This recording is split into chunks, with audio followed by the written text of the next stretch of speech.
Hello and welcome to This Week at the Movies. My name is Matt, And I'm Eric.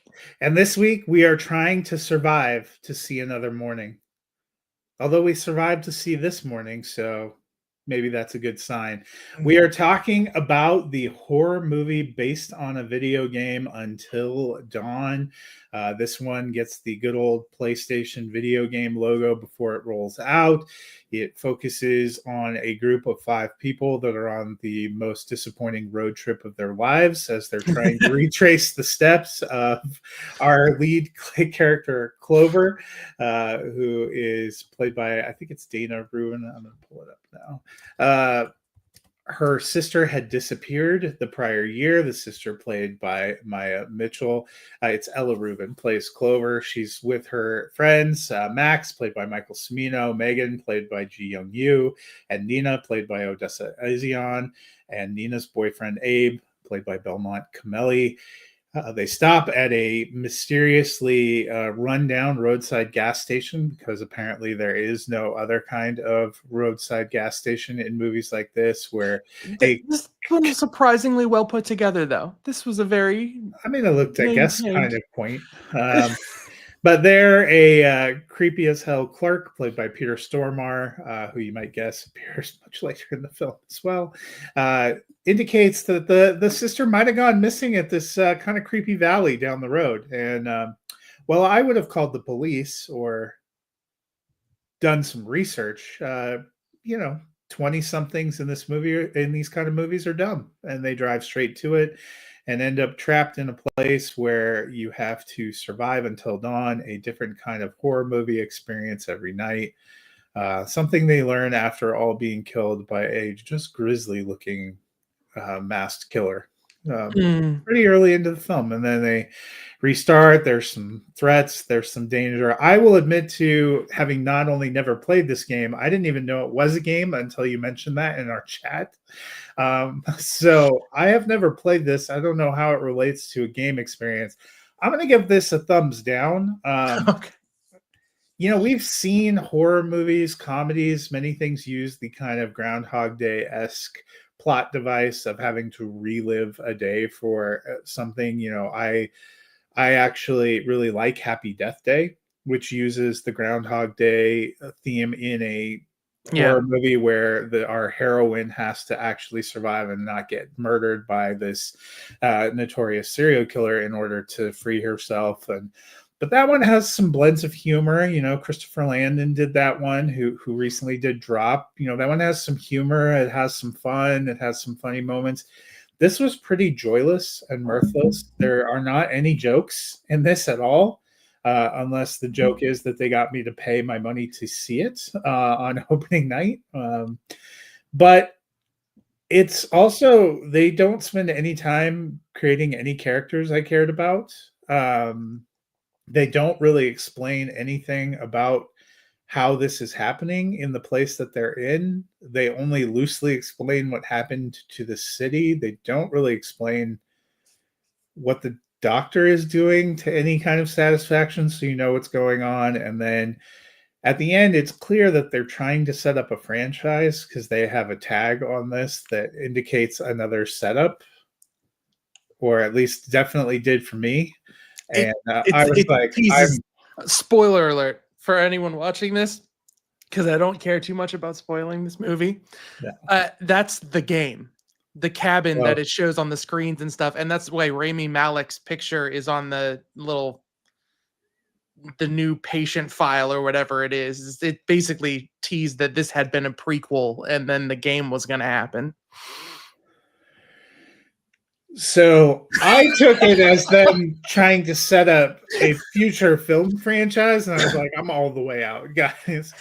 But having that be a nod to the video game fans just makes me feel like I'm back at the Minecraft experience where they say something like chicken jockey and everybody bursts into laughter, and I'm like, it's not that funny, folks. I don't know what you're laughing at. So some of it, video game adaptations, if you're not familiar with the source material, are probably a lot like going to book adaptations or other kind of adaptations. If you don't know the source material and other people do, the hidden things they they pop in there probably Mm-hmm. don't mean a lot to you.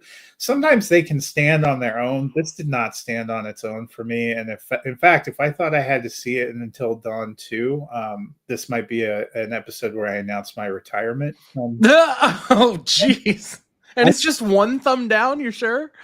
Yeah, I mean, I gave it it wasn't the worst movie I've ever seen, but by the same token, I have no desire to see a franchise of this. If it's Yeah. one off, it's just a disappointing experience. I thought it was too long. It felt a little. It got to be a little repetitive. There was only a couple of those ways that they died that I thought were kind of clever. The drinking water one, Yeah. where they exploded, Yeah. sort of made me laugh, but it was pretty gross. And I honestly, David F. Sandberg directed this. Mm-hmm. You know, he has done some more somber horror movies. He did Lights Out. He did Annabelle Creation. But the last two theatrical films he did were the Shazam movies, which I actually kind of enjoyed and have a sense of humor. Oh, not that second one. We reviewed the second one. The first one, yes. The second one was the Taste the Rainbow egregious product placement. You hated the second one. I didn't like the second one a lot, but I actually think it's mid-tier among DCEU films. Okay. I like Jack Dylan Grazer's subplot. That was you would have thought he could have carried over some humor or something into this, and it just did not happen. You thought this movie was funny. I don't think it was funny. And that's the thing. I'm not gonna like defend the movie. I enjoyed my time at the theater. I'm gonna start by saying that as far as there's a bubble that you have to exist in, where you're like, do you want to see teenagers get killed in a horror movie that's like kind of schlocky? Like, do you want to put on something brainless and enjoy yourself? And in that bubble, I give it a thumbs up. Outside of that bubble, honestly, for the writing alone, I got to give it a thumbs neutral to a thumbs down. But it's just because I get exhausted when people clearly made a movie backwards. They came up with the effects and the idea, and then they wrote generic dialogue and crap to string together what they wanted to look at visually. And it gets really embarrassing, kind of, to the point that there's literally a sequence where they look at Abel, played by Belmont Cameli, his phone, where they're like, we have more cool ideas, but we don't have the budget to string them into more runtime of movie. So let's just look at his phone and show different clips. It's kind of like when they Batman versus Superman Dawn of Justice introduced the Justice League in an email. They literally just skip through a couple of different ideas of scary things to go on, and they don't actually happen in the movie. They're just, oh, we could have done more, so let's just stick them together on like make the guy look at his phone and find that he has clips of him. It's really lazy, crappy, like I wonder what he wants. What do you mean? Like just really, really bad dialogue. And really bad. And it was kind of like annoying to get through. But in the end, one of the things I think they did successfully, whether they were trying to or not, is like another matter. Is I did think that for me, they made most of the characters a little likable. I like the one who like kills the other one at one point because she refuses to leave her friends. That's a strong like character defining choice and whatnot. I liked Megan Ji Young Yu's character. She felt like vulnerable and she felt kind of like brushed away the most, but her little thing about being sensitive to all of the issues that are going on, she felt like a punching bag, and so I kind of felt bad for her. And then the Max, Michael Camino, his care for Clover is at least a little bit endearing. But and they do try to build a little bit the bond between the sisters, but they that scene so far in that scene is also so badly written. Like you know, I'm not running away from something. I'm running towards something. So that 5 minutes later in the movie, she can say, we got to stop running away from something and start running towards something. And it makes me want to pull my teeth out. Like but the point is, I think they made the characters just likable enough, but just vulnerable enough that any of them could have died, that there were legitimate stakes instead of feeling like only the lead character had plot armor to me. I felt like it was completely possible that any one of them was going to die, and that kind of made the ending a really thrilling uptick. And so as far as, you know, even though I kind of technically just spoiled by saying could have, you know, like anyone who watched this has really no reason to go see the movie anymore. But you know, I definitely enjoyed my time at the theater, but the thing is it is kind of an indefensibly like not good movie, except for the like everything beyond the writing, like the craft of it, like the performances couldn't save the writing, but the actual set design and gore and things like that, like I do think it is definitely worth a look. And also it was really clever for them to do what they did. This is what they did with the game. Until Dawn I put Uncharted up here for a very specific reason. Uncharted was a video game made to play like a movie. So when they made a movie of it, all they did was just strip away the interactive element of the game, and everyone's asking, what's the point? Well, with Until Dawn, you're at this like ski lodge. Mm-hmm. And you play Hayden Panettiere and Rami Malek and a couple of different characters, and essentially you find out about Dr. Hill and his experiments, and you find out like about what's going on as you play through a movie, making choices that cause you to kill people or die, or, you know, all kinds of different things can happen. But the thing is, when you branch down one path, the way that you play the game is you're like, oh man, I didn't really like what I said to that person. Let me reload my save file and say something different. Oh, I didn't really like that I died after I made that choice. Let me reload my save file and make sure I can make it through and try and make it to the end with like the most survivors possible. So it's not the point of the game. You're supposed to play the game through just like a horror movie, and if everybody dies, everybody dies. But the way everyone plays the game is by Groundhog Day resetting and doing something different, and then something different happens. So I think it was kind of like a small stroke of genius that was wasted to adapt this in this way, that it has this branching network where it's not just Groundhog Day where it's just the exact same thing every time, but they discover something new every time. And they're like trying to web their way forward. I just wish that this had been an entirely different kind of like structure for a movie, where we did actually see 13 nights of them doing one genre and then finding a way to beat it, and then another genre and finding a way to beat it. And I know that probably would have gotten grinding and repetitive too, but just like, I don't know, that just seems more fun to me than skipping all but 4 nights and looking at the things on a phone and just like kind of, I don't know. Like, is that, well, you do fight time, you know, like the best movies in this try to keep it close to 90 minutes. This isn't 2 minutes, an hour and 43 minutes, but I thought it still felt kind of long at times. So do you think it did capture the game well, or? I think it managed to capture something that movies only fail to do with video game adaptations, which is a movie can only strip away your ability to play the game. But this did a good job of simulating playing the game, like watching someone play the game. Like it somehow escaped that vibe of Uncharted, where it's like, okay, if I'm going to watch another Indiana Jones movie, why the whole point of those games is it's Indiana Jones, but you can actually be Indiana Jones and play it. So why do I want to go watch knockoff Indiana Jones, you know, when I can't do anything about it? And it's just, that's what it is.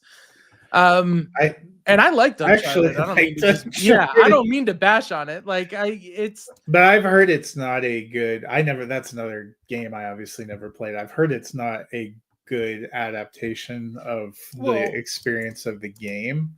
but well, that's the thing. That's the good wording of it, is the experience of the game, because you can't, like, even though it does do 1-to-1, it does several set pieces from the third and fourth games. You can't play it. And in Until Dawn, for lack of a better way to phrase it, when you're watching the movie, you sort of get to play. And I don't know.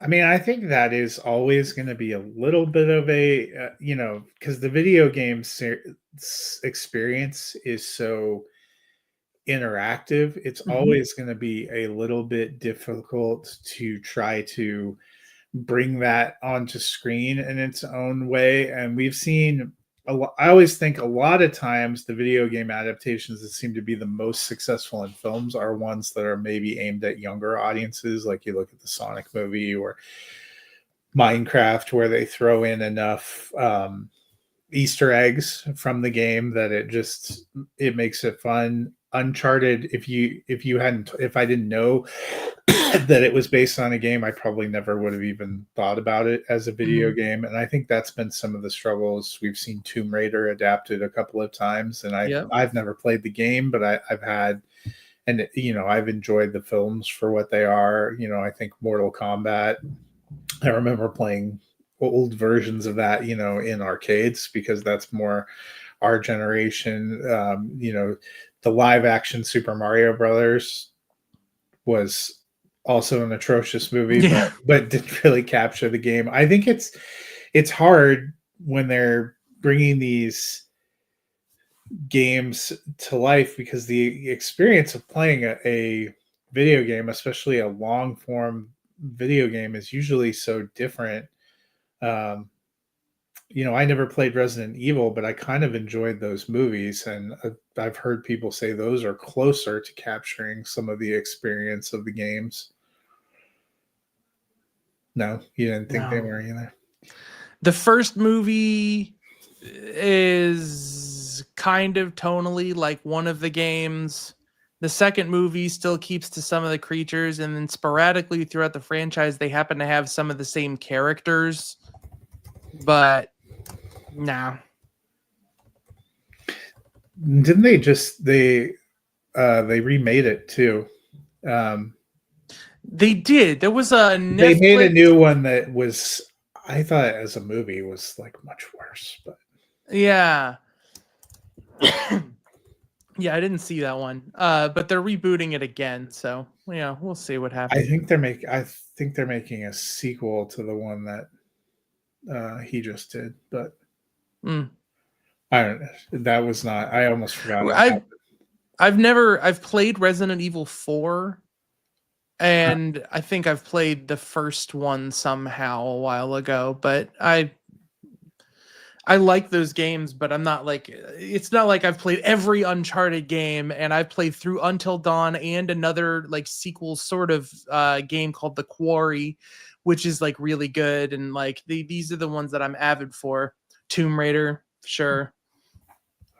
Yeah. So okay. Well, what did you give this one? I cheated. I gave it a thumbs up in a little bubble where people want to actually watch like a schlocky horror movie and escape things. And then like in reality, because they can't escape the writing, it's like, yeah, I'm going to go with thumbs neutral, because the film making on top of the filmmaking was like a thumb up.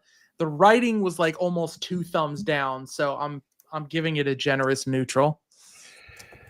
That's interesting. You think the filmmaking was good? I did.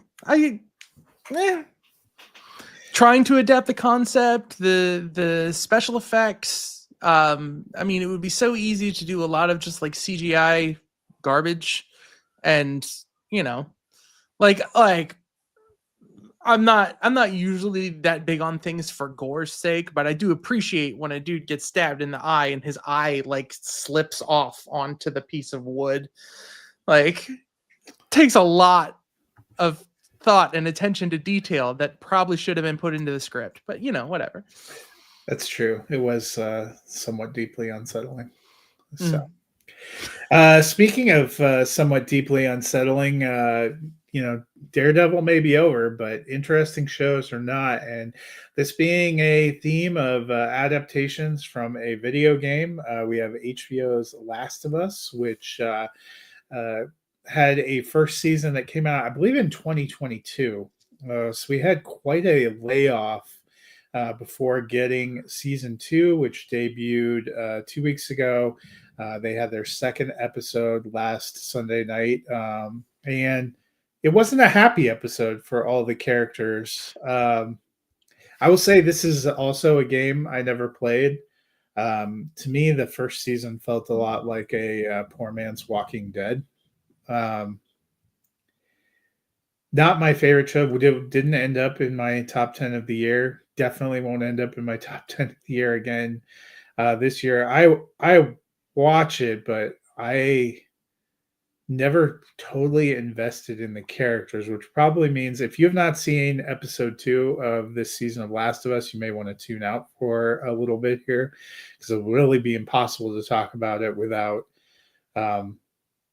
spoilers, and we're probably not even going to try. So that's just a fair warning. If you have not seen this season, you may want to just bookmark this one, come back to it. But pretty huge episode. People who had played the game, I assume, knew what was coming. I wasn't shocked, but did not realize what was going to happen this week, in that one of our main characters, Pedro Pascal, was freed from his HBO contract. His watch has ended. Not the first major HBO show where he has been killed off in a somewhat gruesome and brutal fashion. And it's something he talked about a little bit in post-episode interviews. I also happened to see the post of his interview before I got to watch the episode, so that probably also sucked some of the drama out of the end for me. But Caitlin Dever, a pretty famous actress who came on to play the part of Abby. I think they said she's only a guest star this season, so she is only appearing in 3 episodes. She's been in the first 2, so I guess we're not going to see her again until the finale. Only a 7-episode season for season 2. They have already been renewed for a 3rd season. I assume there's more than 2 games. No, there's just only 2. 2. Yep. Interesting. So, and they're, from what I understood, the first season covers what happens in the first game, and this season has picked up for the second game. So I'm guessing they're going to play that out over a little bit of a longer period. Yep. How have you felt? It seems like you're a lot more invested in this. Did you play Last of Us as a game? I have played all the way through The Last of Us, the first one, and I have played none of The Last of Us Part 2. And I adored the first season of the show, although I did have some significant problems with the way, like, the gameplay obviously continues to have you engaging and interacting with zombies. But after this tonal shift happens, where in the game you start to play, your controller changes. You've been so used to playing Joel like it's his story. It transitions you to kind of relearn how to play the game as Ellie, as she learns how to kind of take care of and protect herself. And you'll know this in the show, if you remember, as the point in the game where Joel gets really sick and she goes out on her own to try to get medicine for him and stuff like that. Yeah. So the thing about The Last of Us is that it is probably one of the most incredible, like, human stories told in a video game format. And to transition that to a TV show, you're going to have something similar to when you take Uncharted, which is doing something remarkable for making you play through a movie and just turn it into a movie. It's not as interactive, but it is still an incredibly impactful, to me, story about this relationship between Joel and Ellie. And it looks like this season is going to be more about Ellie's revenge on Joel. And Abby. Ellie's revenge. Like Abby's revenge is over. She's Ellie's revenge for Joel than on Joel. Yeah. Sorry. Well, I've heard now you said you hadn't played the second game. One of the things they said is in the second game you start out having to play from Abby's point of view and you have to murder Joel. Yeah, I mean that's the thing. So that's interesting. The gameplay makes you question your moral judgments. Like as Joel in the game, you have to choose to kill the innocent people who are going to experiment on Ellie and protect her. Or you can choose to like end the game and like, you know, you just don't play anymore because you refuse to do morally what he will do. And it's I don't know, it's just super heartfelt. It's a really great story, but like I don't know. To me, the thing was that the opening to this season was, I thought, great, and did a great job of exploring like how people living. This is the thing to me that a show like The Walking Dead never did, or at least I never heard did, to make me come back after season 5. I took a really long swing. I went all the way through season 5 of The Walking Dead before I gave up because I was so annoyed that it was the same thing over and over again and it was like repetitive.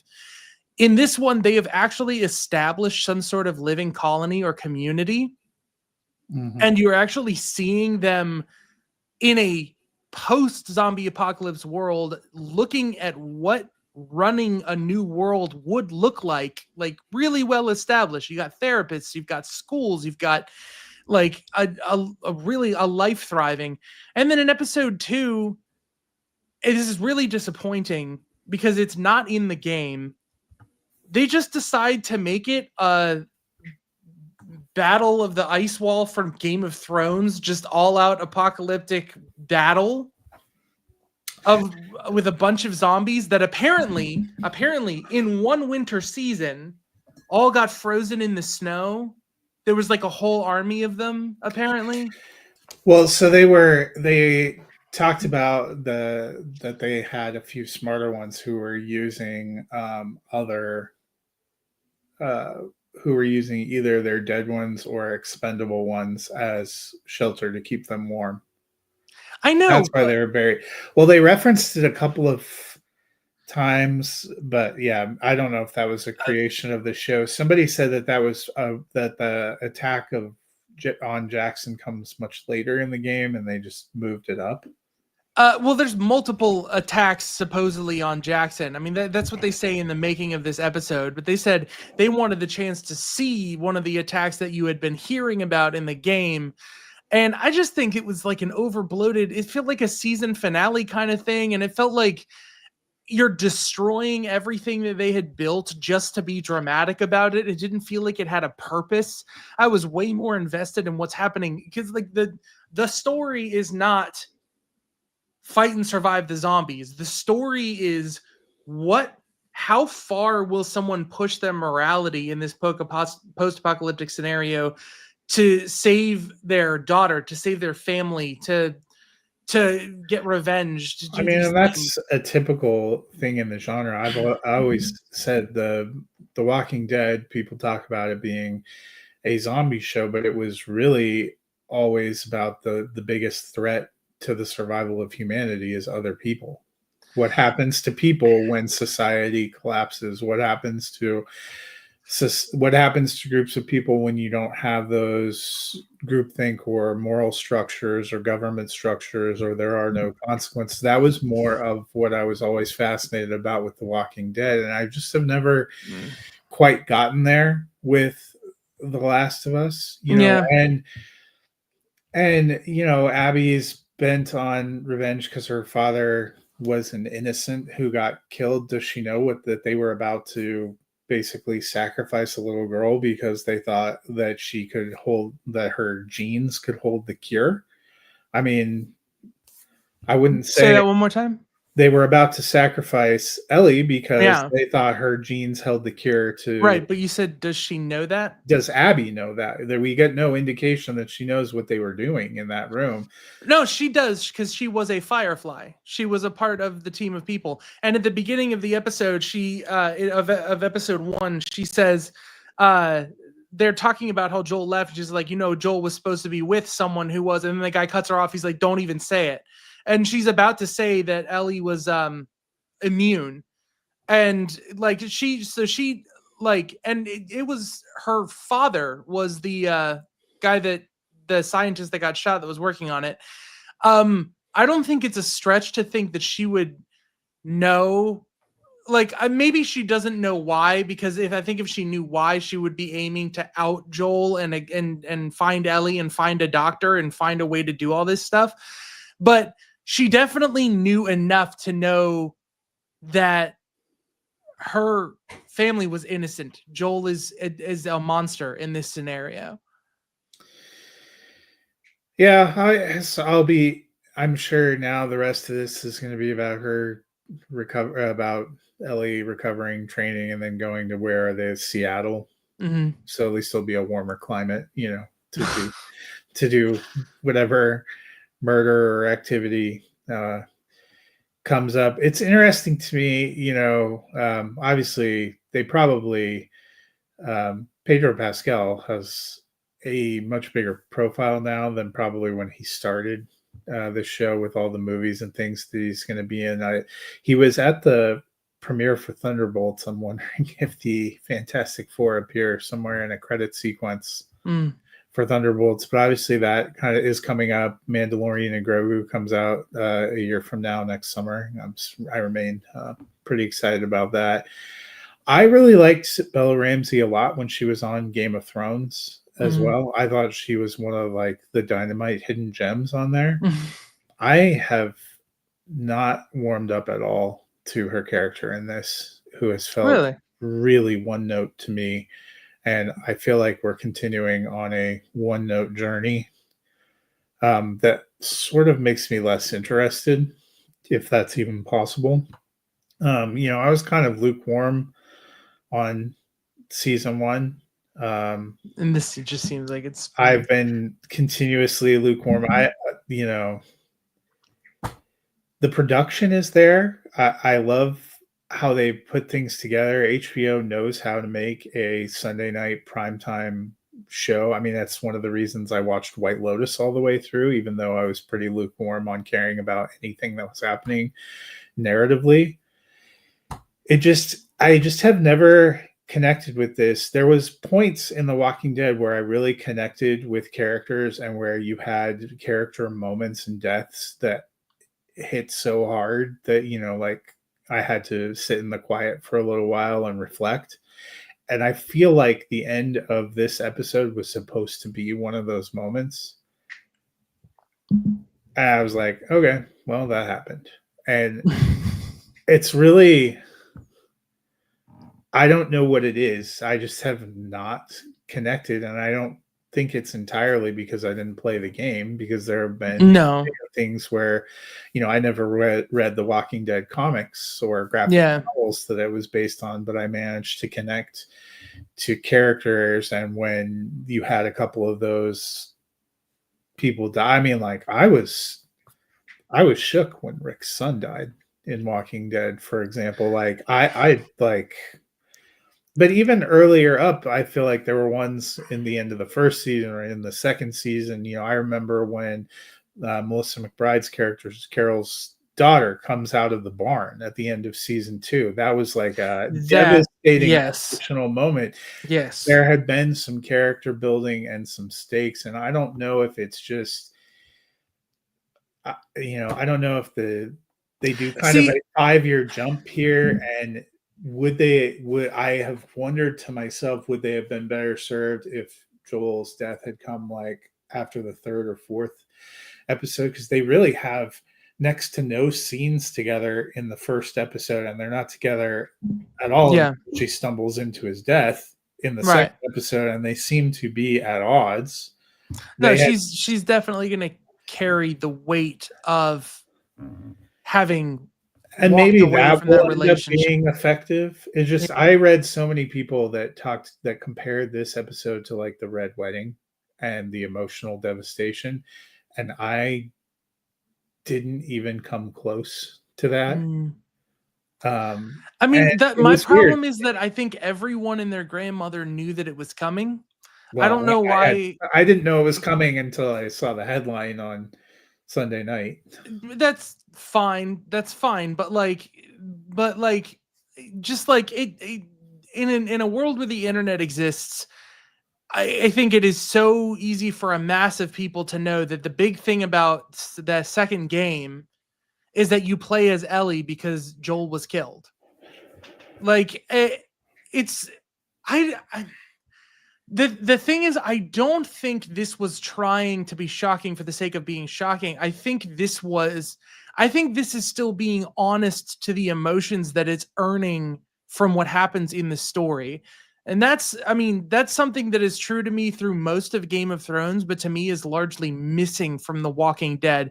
I can't speak to the seasons I haven't seen, so I can't speak to the death of Carl. Well, But like for me, it was by the last episode that I watched was when Negan was introduced and was walking around with a baseball bat picking who was gonna die. And there was just it was literally just the tension of that moment was here are some new guys that want to kill humans. So we don't know who they are. We don't know anything. We just know that there's going to be a shocking death. It's going to be shocking for the sake of shocking. And I looked up who it was. I waited till the premiere of the next season to look up who it was. I was like, okay, it's Glenn. Fine. I don't, like I'm supposed to suddenly then care that they want revenge on Glenn so that everybody just wants to kill each other over and over and over again. Like we can maybe make a yeah, settlement. No, we can't. We want to fight each other to the death. Okay, well, and let's go from the prison to the governor. that actually ends up. I will say they transitioned to a lot of big bad humans in human form, and some worked better for me than others. But that arc in the wake of Glenn's death is actually the way they work through it, and then what Carl advocates to his father and the way that works through him over the course of a couple of seasons ends up something beautiful. Like they actually start a season with an episode titled Wrath, which is after Carl's death, and it seems like all Rick is going to do is go and get Negan, and that's all he's going to care about. But the lessons he takes from his son and the way that works on him, the finale of that episode is called Mercy. And when he finally confronts him, he says, I find my mercy overcomes my wrath.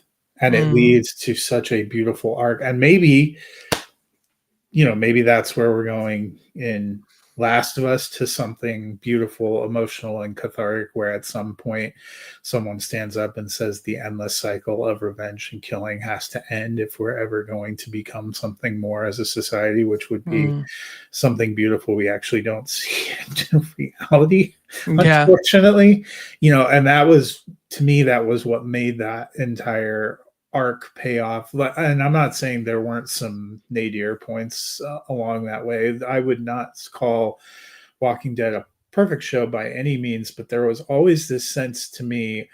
I have long felt that The Walking Dead, the world of The Walking Dead itself, was a metaphor for purgatory, because it certainly seemed like to be freed from that world was a greater relief than to be trying to live and survive in the world that had been created. And you consistently saw throughout most of the seasons that when people got to this point of like internal realization or some kind of spiritual awakening moment or peace, their character died. Yeah. Which I used to take as getting to a point of spiritual enlightenment isn't the way to go. But the longer I watched the show, I started to think maybe what they are trying to tell you is that's like your release, if you thought of it as a metaphor. and maybe I read more into it than they intended, but no, but there were always that's significant. There were always things that pulled me in and made me think for a long time. It was a show I thought about, what I was watching and the themes and stuff they were putting in, and I tend to do, to want to get drawn in and to get pulled out of shows. When we were talking about Daredevil Born Again and Daredevil, I've always enjoyed the tension within him, his Catholic faith and the violence that he returns to the world. And, we've seen some internal struggle. That's always been compelling. Last of Us, probably their most emotionally resonant episode was the bottle episode from season 1 with Nick Offerman, which doesn't have a lot to do with the ongoing story, and therein lies some of my tension and struggle. And that's why when you get to an episode like Sunday Night, I know that was supposed to, I think that was supposed to be a big moment, whether you knew it was coming or not. People talking about what a blow that was, what an emotional loss that was, and I haven't gotten there. Yeah, and this is episode 11 so far. It just be curious to see where they go, and if it's just a quest for vengeance from this point forward and leading to another big kill sequence at the end. Again, having not played the game, I'm sure people already know where it's going, but yeah. I'm not going to play the game. There are a lot of mixed reviews on the game. I'm not gonna have the time. Maybe I would if I'd had the time, but I am excited to not know what is gonna happen. But the thing is, I don't know how you can get any more climactic or higher stakes than you got with this episode. Well, and it should have mattered a lot because they tried to create that father daughter, and some of the scenes in the first season that did work the most for me was Joel's flashback and memory to the child he couldn't save. Yep. When the world went to hell. Mm-hmm. Which gives you the understanding and the reason why he's fighting so hard to protect her. It just, I just do wonder, you didn't get enough or really much of any time of them together in the season before he's gone. Yeah. And maybe you're right. Maybe that'll be the impetus for it haunting her, and that will make it more haunting. But there are very few characters that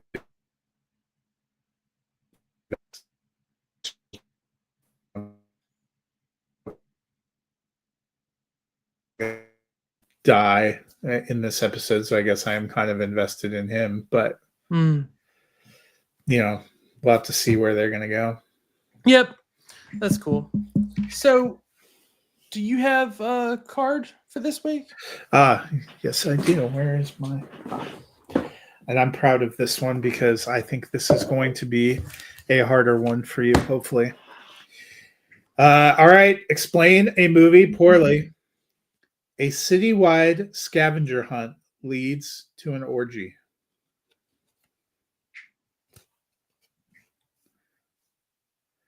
So while you think on that, I will toss out another movie that's in theaters this week that I saw. If you ever wondered what it would be like if A24 made a children's movie with Willem Dafoe, you're in luck. It's called The Legend of Ochi. And I will say the best thing about it for me is, as you can see in the image here, the little baby Ochi, which was so cute. I wanted one. I wanted to bring one home. I wasn't even put off by the fact that if it bites you, it could give you some kind of serious infection. It is cute at times. It was fascinating at times. It's definitely, A24 trying to do something family friendly. This is a PG movie. Emily Watson, Finn Wolfhard, and Willem Dafoe in the cast with Helena Zengel, who is pictured there kind of in the lead. Willem Dafoe, one of the weirdest characters I think I've ever seen from him, which is really saying something. I know I've done well with the card because I can see you struggling to work it out. But Willem Dafoe, just one of the weirdest characters, Emily Watson. The whole thing is like a weird, quirky world. And that's where it lost me a little bit. It was a little too weird.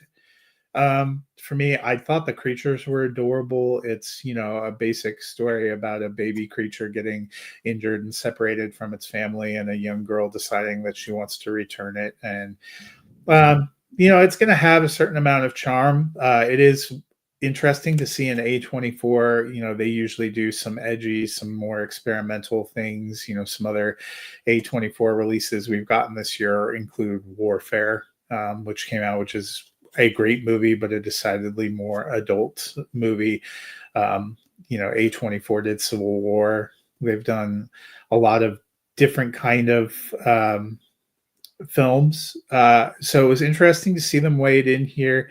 I liked it for what it is. It didn't quite work for me, but again, the creature was so delightful, and it was so cute that I think I gave it an extra half a star because I wanted to adopt one. So also out this week is The Accountant 2. I'm going to see that later this weekend, so you can look for a review on the site. I really enjoyed the first one, and you had me at John Bernthal and Ben Affleck shooting things up. So a citywide scavenger hunt leads to an orgy. Your hint is with masks. This movie is not from this century.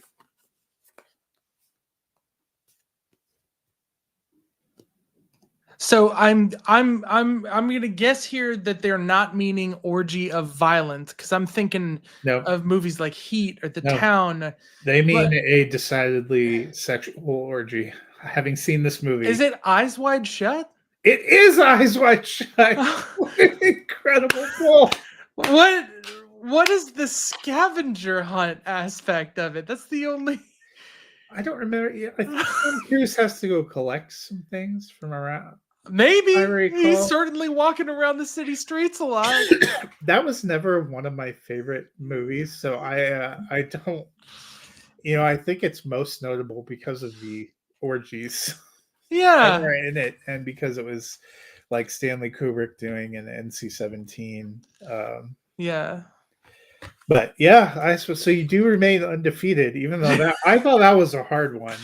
That really honestly was a hard one. I was going like, is it like John Wick Chapter 3 because he's like being hunted all over the world, and then it's like an outline? Well, yeah. So you went a different way with orgy. Yeah, they meant orgy in the traditional sense. Yeah, which made me think of Sausage Party, the Seth Rogen one like that. But I was like, there's no scavenger hunt city. True, yeah, but. I don't know. This one was a sausage party in its own way. Yeah. Oh, good gosh. Yeah, good old Stanley Kubrick. The one that I just pulled though will be good for next week. It's pretty funny too. Okay. Next week, you know what? The end of April is upon us, which means we are rounding into summer movie season. Next week, we get our first big summer blockbuster, which is also our first big hope for the MCU this summer in Thunderbolts. I am super pumped. My birthday is May 4th, so it is always a birthday weekend movie to kick off summer. There have been some good ones. There have been some less good ones. I have high hopes going to see this on my to kick off my birthday weekend with my wife. So we will be talking about that next Saturday morning. And then Eric and I will also lift up a few movies coming out during this blockbuster season between first weekend of May and Labor Day that we are excited to see. There are some huge tentpoles this year that a lot of studios have high hopes for and a lot of fans have high hopes for. So hopefully that'll be a lot of fun. Yeah. Anything you want to shout out before we head out of here?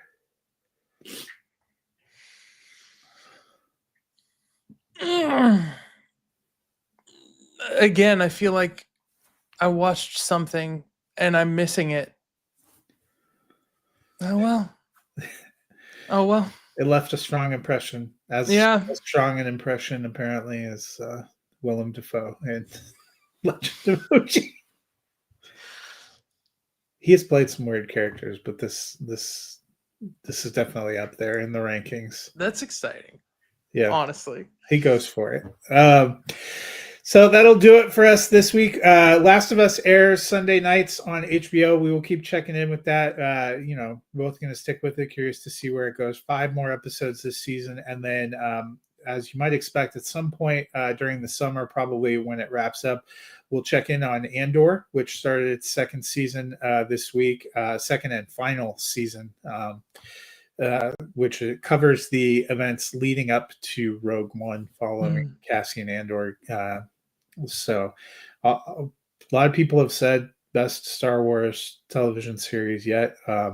That's another one, much like Last of Us, that was critically acclaimed for a first season that I watched the whole thing of and thought was just okay. So this is the time where I'm getting laid out here for I haven't seen it, but Star Wars does have this skewed thing where the fan base talks about everything like it's great, and then when something actually good comes along, it becomes a monumental achievement. Well, and if you scale everything down, typically Star Wars lovers that seem to really like this. Tony Gilroy, who gave us Michael Clayton and has done some excellent films, has done Andor and has done something different with it. I am curious that Disney Plus, while they've promoted the crap out of it, has such a weird chunked release schedule, because Andor is going to be I think it's 10 episodes over 4 weeks. They released 3 this week, which is why I haven't finished all of them, because that was a commitment that I wanted to watch in a block. And the NFL draft is this week, and if those of you that know me know that I definitely cover a lot of football. So the last couple of nights I have been doing a lot of that. But Andor is actually, I was wrong.